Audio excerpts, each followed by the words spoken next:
Hey there ladies and gents, welcome back to another video. This is White Cliff Park.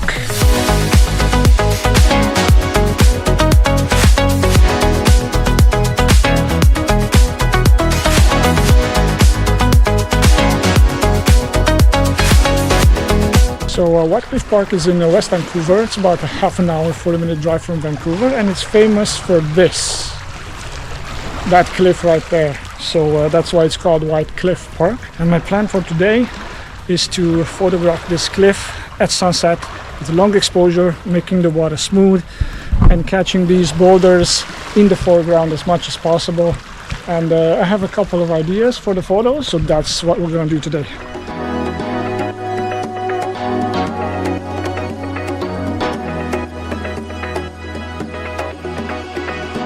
We're at high tide right now, which is awesome because the level of the water is not going to go higher than this, which makes it perfect because I need those boulders to be revealed in the photo, and also I need the water as well, so that's cool.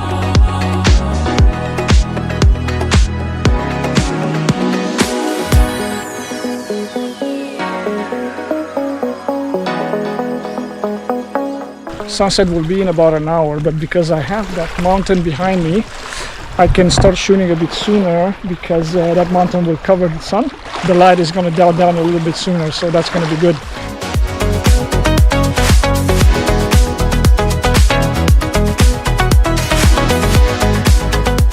The only problem is that there's virtually no clouds on the sky. In landscape photography, clouds are always better because they catch that sunset light and they give us those beautiful colors, the red, the oranges, the pinks. So I think today is not going to be a colorful sunset, but nevertheless we're going to try to do our best with the opportunities we have here.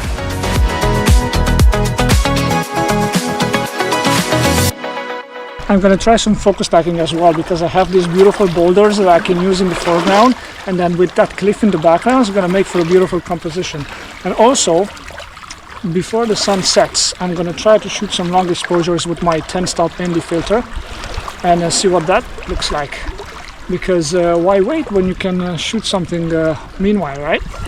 I'm at f11, 15 seconds, ISO 50 with the 10-stop ND filter on, and this is the result.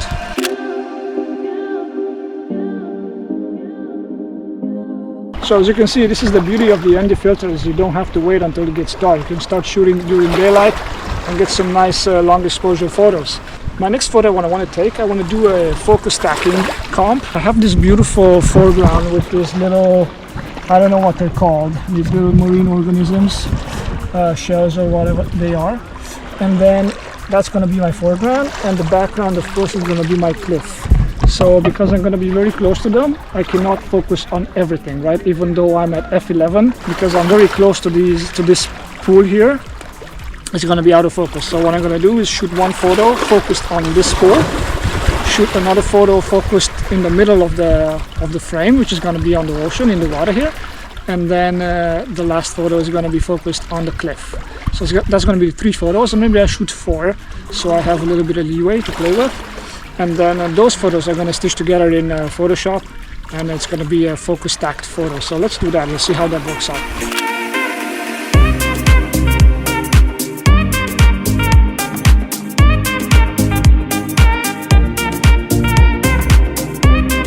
I have a very interesting frame here. I have this camera literally on the ground, and I have this little inlet, let's call it, that is formed by these boulders on the left and on the right. And because my camera is very low on the ground, this is what I see. Let me adjust this. Look at this. Pretty cool, huh?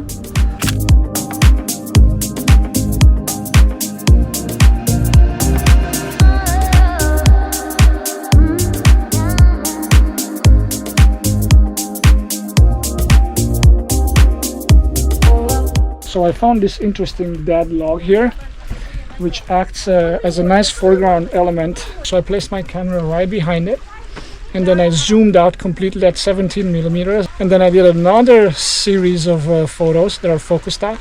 I started on the foreground, the closest element I could focus on, and then I worked my way out towards the cliff. It's good to incorporate some foreground elements in your photo because it makes it less boring, right? If you're shooting landscapes especially, it's very interesting to have a foreground element. And if you do have a foreground element in your photo, try to keep it in focus, okay? That's why you need to do focus stacking. Unless you don't want that foreground element in focus, in which case you probably want to point out that there's depth in the image. You want to create that three-dimensionality, which is perfectly fine, right? But if you focus on it and keep it focused in your photo, I think that will create an even more interesting photo.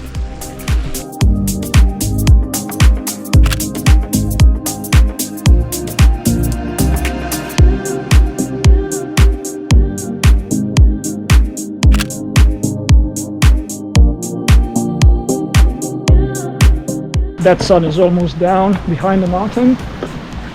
We should be in business in about 20 minutes maybe. Pretty cool. I like it. Very nice sunset here. No clouds, but it is what it is. I have some chemtrails, as some people call it. Some airplane lines on the sky, but that's about it. No clouds. Too bad.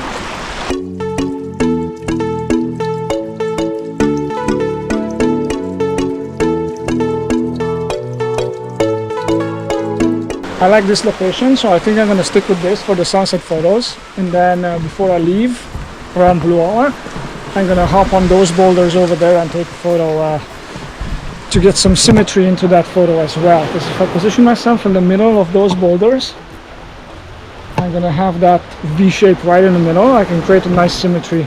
And there's also an S line that flows towards the cliff, so that should be cool.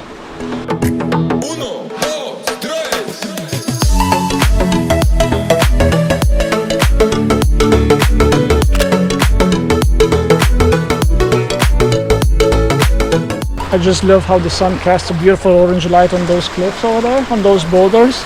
Very beautiful, beautiful sunset, look at that. Just awesome. And just so you know, you can shoot into the sun as well.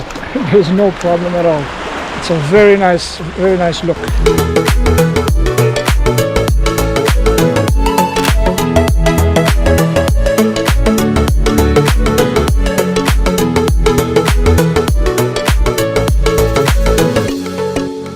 F8 30 seconds, ISO 50, ND10 on the lens, and I'm zoomed out completely at 17 millimeters.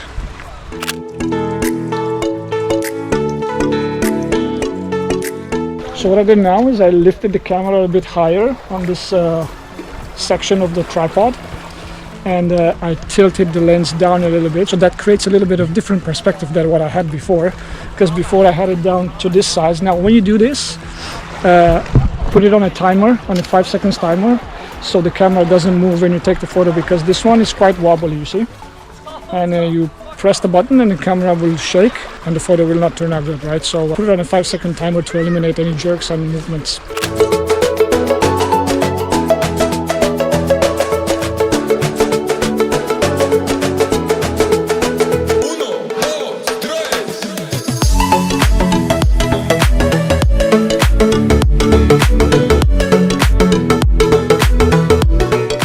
So what I ended up doing for this next photo that I'm going to show you, I put the polarizer on, I polarized for the sky to darken the sky a little bit, and then I put the ND filter on top of that.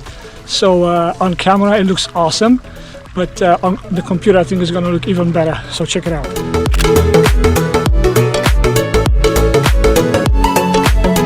The sun is gone, most of the people are gone too. Fish jumping, look at that, holy crap. I composed another shot over here, just like yay, and I'm again polarized for the sky and also 10-stop ND filter on, and after that I'm gonna go back to my location, to that tree stump over there, and get a larger view. Holy crap, these fish are jumping. Wow, there must be a bigger predator hunting them, either a bigger fish or some seals, because there's full of seals in this cove here.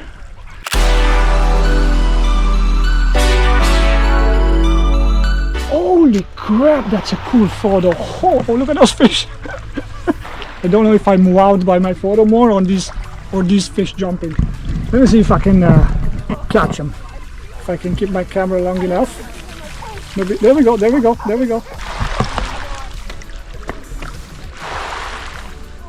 you see that? I caught it on the camera. Super cool. That was a good photo. Oh wow, you can see the dark sky, the blue sky. You can see the cliff, you can see the water, which is nicely blurred out. Super nice.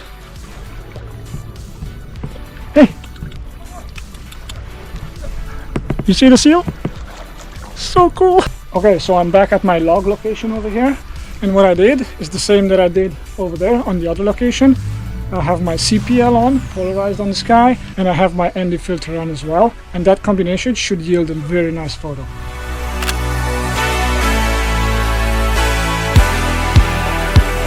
Okay, so last shot of the day.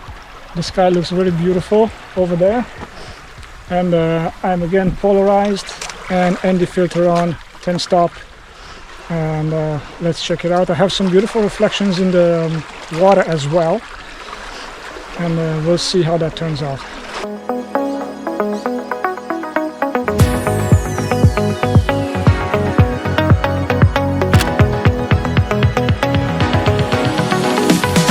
Beautiful colors on the sky over there. And on that note, thank you very much for watching this episode. I will see you in the next one, and the next one will be from somewhere in Europe, because Saturday I'm leaving, going to the old continent. I plan a few shoots there, and I'm gonna vlog them, so stay tuned for that. I'll catch you in the next one. Peace.